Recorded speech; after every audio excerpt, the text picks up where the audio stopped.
Mortuary എന്ന് കേൾക്കുമ്പോൾ മനസ്സിൽ തെളിയുന്ന ചിത്രങ്ങളുണ്ട്. വെള്ളത്തുണിയിൽ പൊതിഞ്ഞ ചേതനയറ്റ ശരീരങ്ങൾ, അവർക്കരികിൽ വിങ്ങിപ്പൊട്ടുന്ന കുറച്ച് മനുഷ്യർ.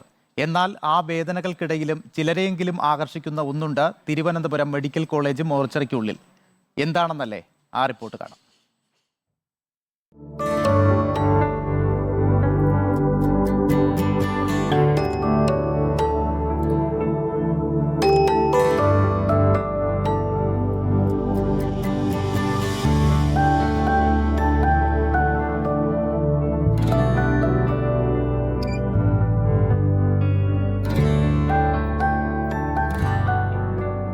നിങ്ങൾ കരുതുന്നത് ഞാനൊരു ലൈബ്രറിയിലോ വായനശാലയിലോ ആണ് എന്നല്ലേ? പക്ഷേ ഇത് രണ്ടുമല്ല. ഞാനുള്ളത് തിരുവനന്തപുരം മെഡിക്കൽ കോളേജ് ആശുപത്രിയുടെ മോർച്ചറിയിലാണ്. മോർച്ചറിയുടെ റിസപ്ഷനാണ്. ഇവിടെ ഈ റിസപ്ഷനെ ഇവർ ഒരു ലൈബ്രറിയാക്കി മാറ്റിയിരിക്കുകയാണ്.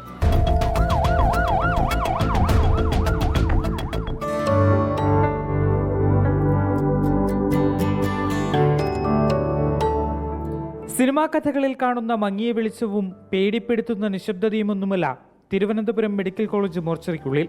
ഉറ്റവരുടെ ചേതനേറ്റ മൃതദേഹവുമായി കാത്തിരിക്കുന്നവർക്ക് ചിലപ്പോഴെങ്കിലും ആശ്വാസമാകുന്നത് ഈ പുസ്തകങ്ങളും കാഴ്ചകളുമാണ്. പുറത്തുനിന്ന് ഒരു വ്യക്തി പെട്ടെന്ന് മോർച്ചറിയിലോട്ട് കയറുമ്പോൾ കുറച്ച് അലങ്കാര മത്സ്യങ്ങൾ, ചെടികൾ, ഒരു പോസിറ്റീവ് വൈബ് ഇവിടെ ക്രിയേറ്റ് ചെയ്യാൻ പറ്റിയെന്ന് തന്നെയാണ് 100% വിശ്വസിക്കുന്നത്. മനസ്സിലെ മഞ്ഞുരുകാൻ മോർച്ചറിയിൽ ഒരു വായനശാല എന്നത് സുരക്ഷാ ജീവനക്കാരൻ കണ്ണന്റെ ആശയമാണ്. പൂർണ്ണ പിന്തുണയുമായി മുൻ ആശുപത്രി സൂപ്രണ്ടായിരുന്ന ഡോക്ടർ എ നിസാറുദ്ദീൻ കണ്ണനൊപ്പം നിന്നു.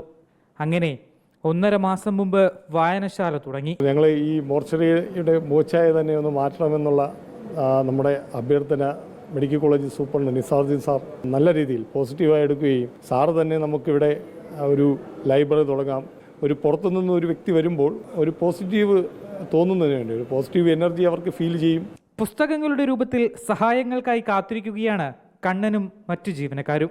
കേൾക്കുന്നവരിൽ ചിലർ നെറ്റിച്ചുളിക്കുമെങ്കിലും വേദനകൾക്കിടയിൽ വായന ആശ്വാസമാകുമെങ്കിൽ തന്റെ പ്രവൃത്തി ലക്ഷ്യത്തിലെത്തുമെന്നാണ് കണ്ണൻ പറയുന്നത്. വീഡിയോ ജേർണലിസ്റ്റ് ബിബിൻ ചെങ്കലിനൊപ്പം reporter Rashin Diego, in reporter, Thiruvananthapuram.